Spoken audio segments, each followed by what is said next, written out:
All right. Well, A Corkscrew, Please is an anthology of mine that I finished in 2003. Unfortunately, I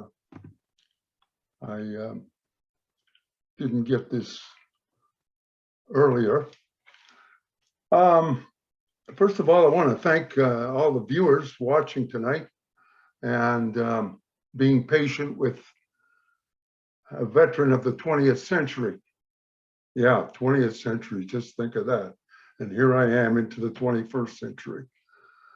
I would like you to hold your questions until I finish. I appreciate that. First of all, you're looking at the cover of my anthology, and we can move ahead now to the next. This here is the selective service situation back in the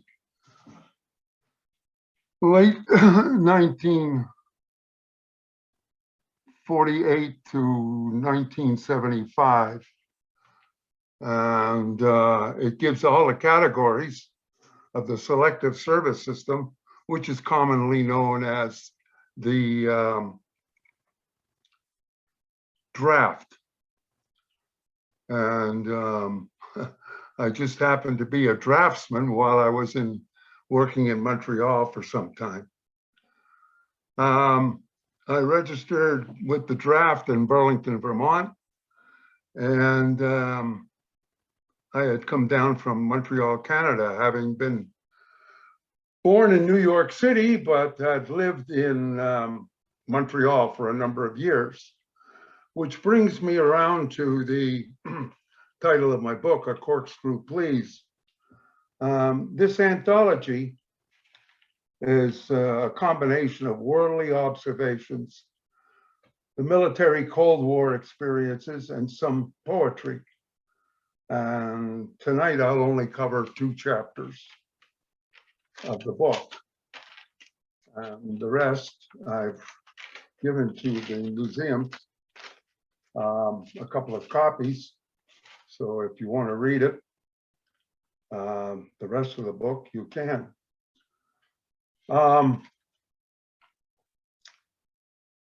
The Corkscrew title, Please, refers to the island of Montreal, blocking the St. Lawrence River to Chicago, shipping commerce port on the Great Lakes. The 2 water locks that border the northern side and the southern side of the island of Montreal.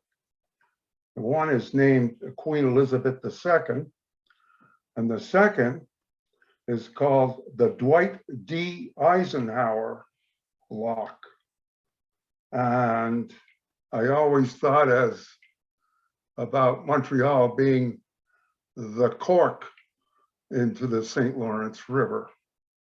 So that was just a simile of mine when I decided on naming my anthology.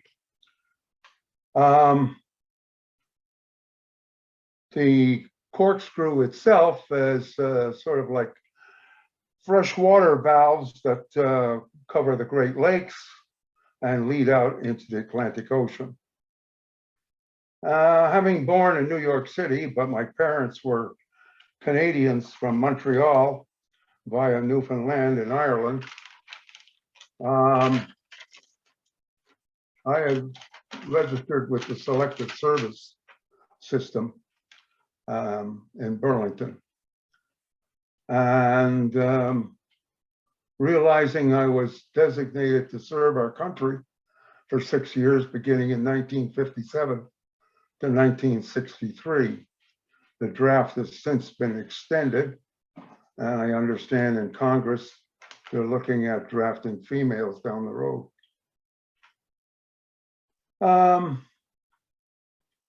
The records that you're looking at, the selective service registration card, believe it or not, I came to discover while I was working for the government over at the Waltham Archives on Trapello Road that my records for New England were being kept right here in Waltham.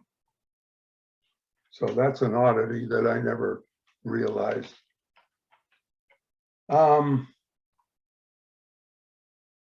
I'd only completed grade 9 in Montreal back in 1957.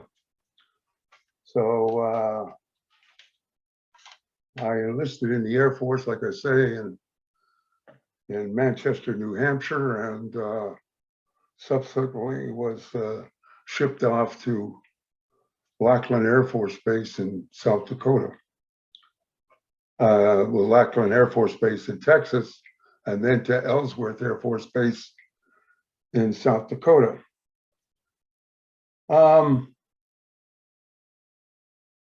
My entry score, test scores, assigned me to different missions, and I ended up with the terminology a barracks rat.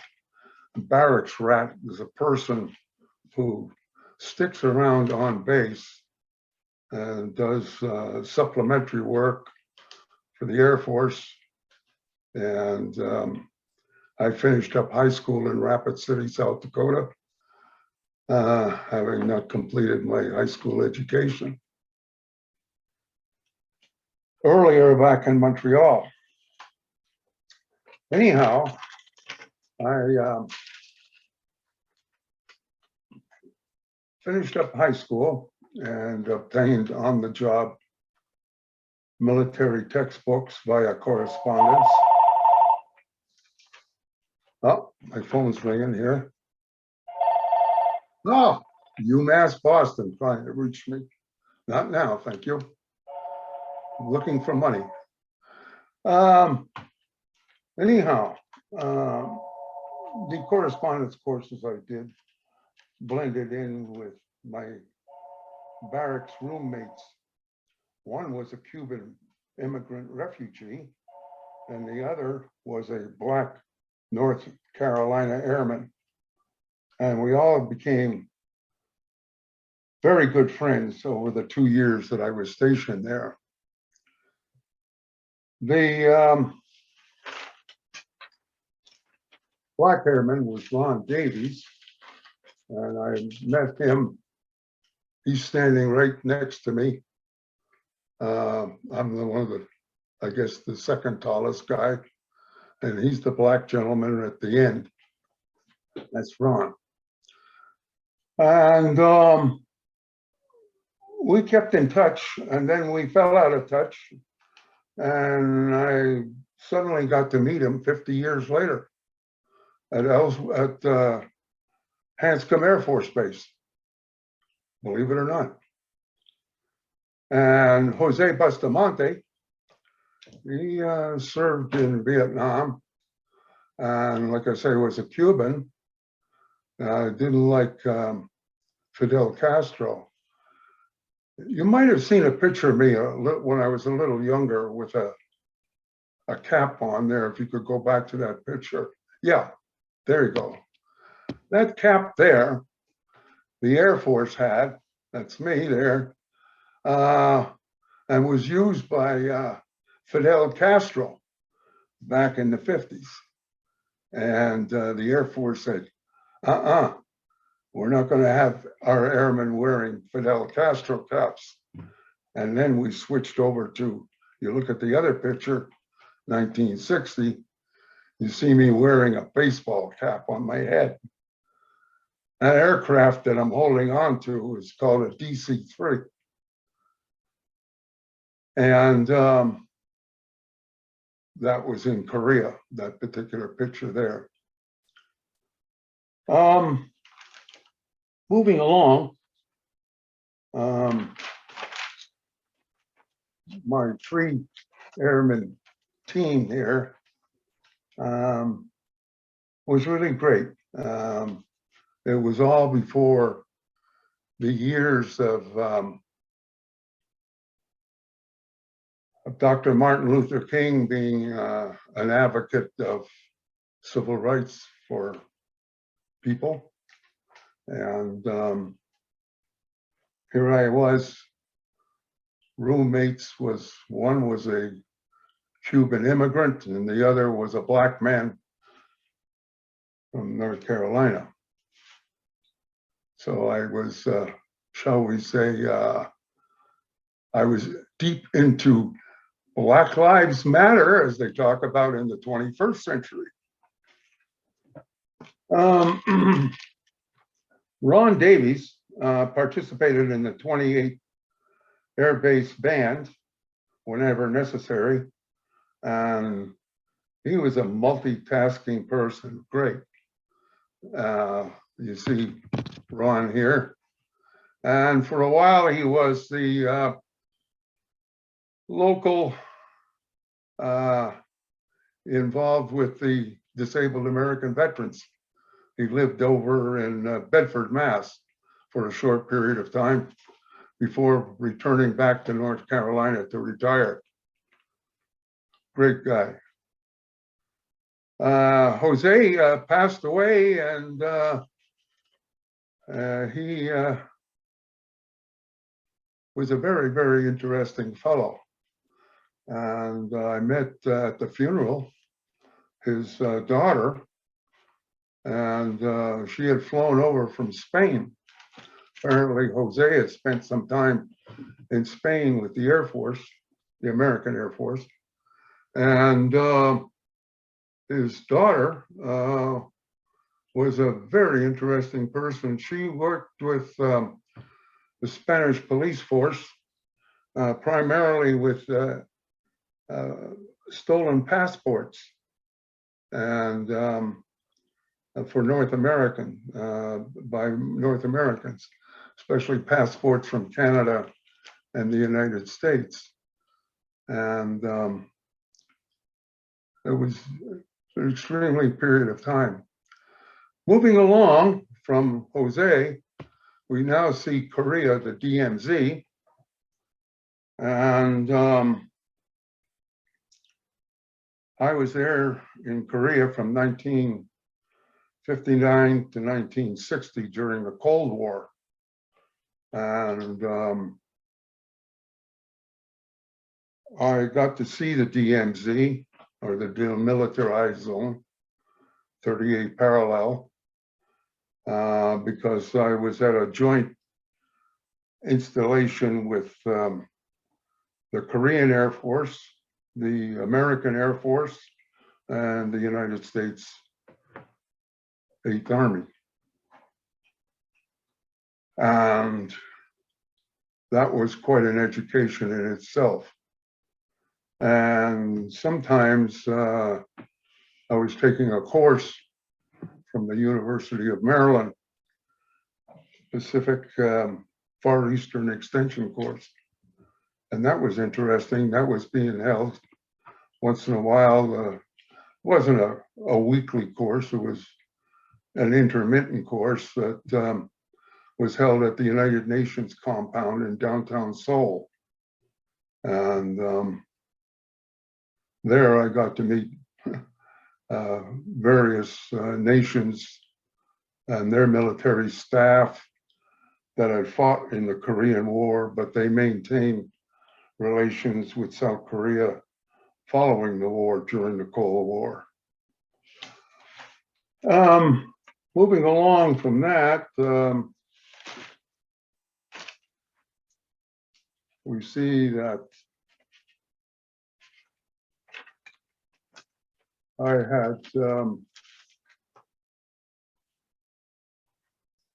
looked at the Korean War accounting, and we're still missing quite a few of our military personnel over there. Sergeant Robert C.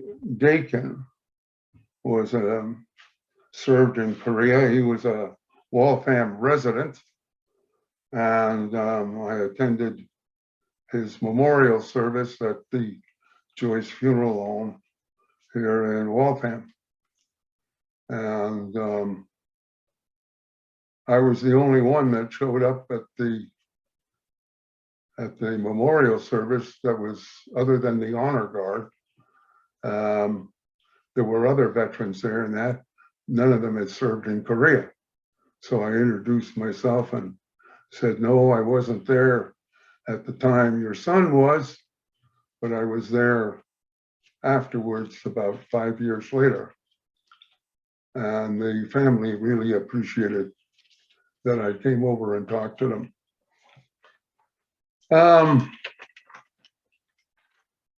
Going on to the next picture. That there is a picture taken of the 34th President of the United States with, I had an opportunity to shake President Eisenhower's hand, and thinking of all the things that he's done during World War II and afterwards. And there I am somewhere in this picture, not in uniform, but civilian clothes. I was still stationed over there, but they asked me to go to the US Embassy in Seoul in civilian clothes for whatever reason. I'll never know till this day, but the United States Secret Service wanted a number of people dressed in civilian clothes to meet the president. So that was back in June 19th, 1960, that I got to shake Ike's hand. And he says, geez, you're a tall one, and move along. So that's the only time I ever got to meet the president. Anyway, next picture. After I had completed my studies at the University of Massachusetts in Boston, I was in the middle of a economic depression, or they called it a recession back in those days, during the Nixon administration. And the Massachusetts Army National Guard was looking for full-time technicians. And I said, wow, that's an opportunity. And how can I mesh my Air Force background with the Massachusetts National Guard? Well, I managed to do that by becoming a full-time technician with the National Guard. And I served in the National Guard on weekends, and also served as a civilian technician during the week. So I wore a uniform 1 or 2 weekends a month, and the rest of the time I was in civilian clothes. This here is a picture of Pope John II's motorcade in South Boston back in October of 1979. And the National Guard lined the streets for protection, along with, if you see the cars following the Pope, that was all the Secret Service and the local Boston police surrounding the Pope while he was going through city streets in South Boston. And there, if you can see it, is the historic visit of the Pope, and a thank you from the Commonwealth of Massachusetts and the Adjutant General Partanian, the Adjutant General of the Massachusetts National Guard. Going along after that, you see that I got my discharge sort of belated from United States Air Force Reserve.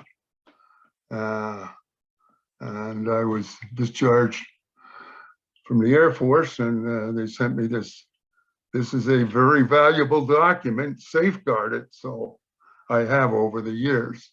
The other document, the certificate of eligibility, is for loan benefits if I wanted to buy a home.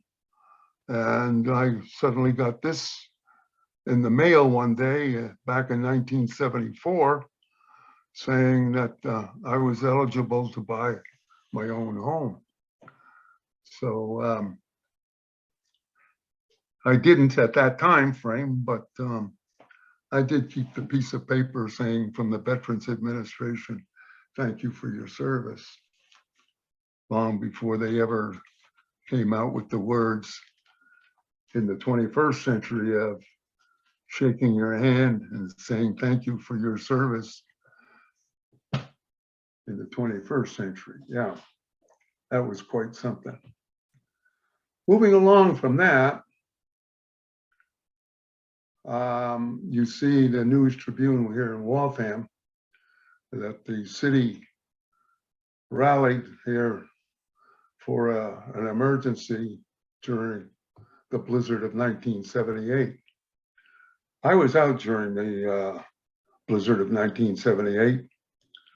I served right here on the corner of Joyce Road here in Waltham. And I was given a shovel and said, you dig out the fire hydrants, that's your job.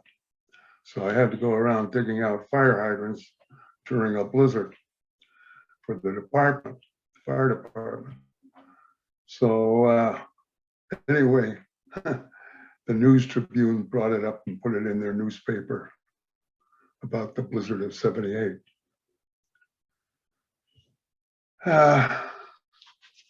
This is an advanced course that I took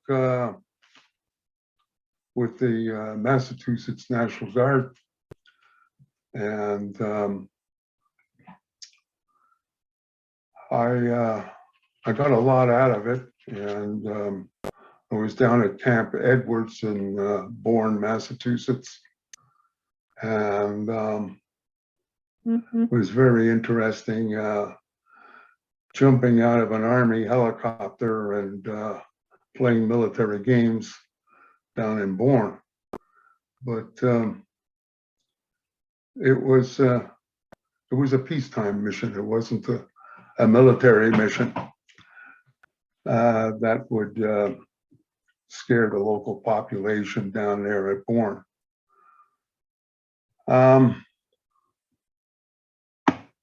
Moving along from that, that's where you'll see me on the end, down next to the group of women sitting down. Those servicemen there in that picture are from all over the United States, to include Hawaii. They went to the Army National Guard technical school back in 1979 in Little Rock, Arkansas. And at the time I was with the 104th Infantry Unit of the Massachusetts Army National Guard. That's what the MAARNG stands for. So they sent me down to Little Rock, Arkansas, same hometown of President Bill Clinton, though I never met him.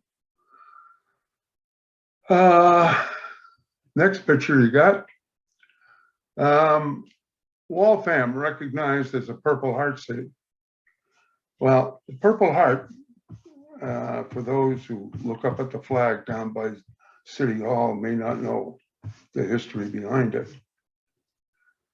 And I'd like to give you a little bit of the history behind that medal there that's in the middle of the flag. George Washington gave that medal out during the American Revolution. And it was not seen again until General Douglas MacArthur, having served in World War I, thought that it would be a good idea to recognize people that had been wounded in action or suffered from a disease in action. And there was a group that really here in Waltham are recognized for having gained the distinction of receiving that particular medal. Not that I did, but you'll probably recognize some of the people there, to include the mayor on the far right. So that was back in 2015. And the next picture that you'll see is I attended for the first time at the Henry Whittemore School Flag Day. And that was really a nice occasion for the veterans to go to. And to the right is the medal that came to me in the mail one day saying, thanks for your service in Korea. So that showed up in my mailbox one day. Anyhow, as you know, behind City Hall, you'll see this Circle of Remembrance, which was established. And all the names are of the people that their families or were killed in action. They're memorialized by a brick, and you have to pay for it unless you're a victim of military action, that you were killed in action or missing in action. And in my case, I paid for the brick.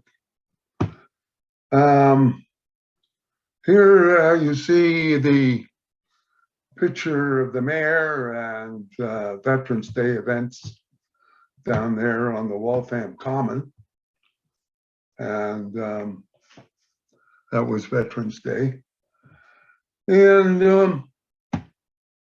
that was good. That was really good. Okay, and if you want to read more about my days in the Massachusetts National Guard and the U.S. Air Force, you can always pick up a copy of the book from Amazon.com. Some of them books are available secondhand, and I'm currently working on another book called Always in Between. Again, thank you for listening to me tonight, and I hope that we don't have to run into any more wars.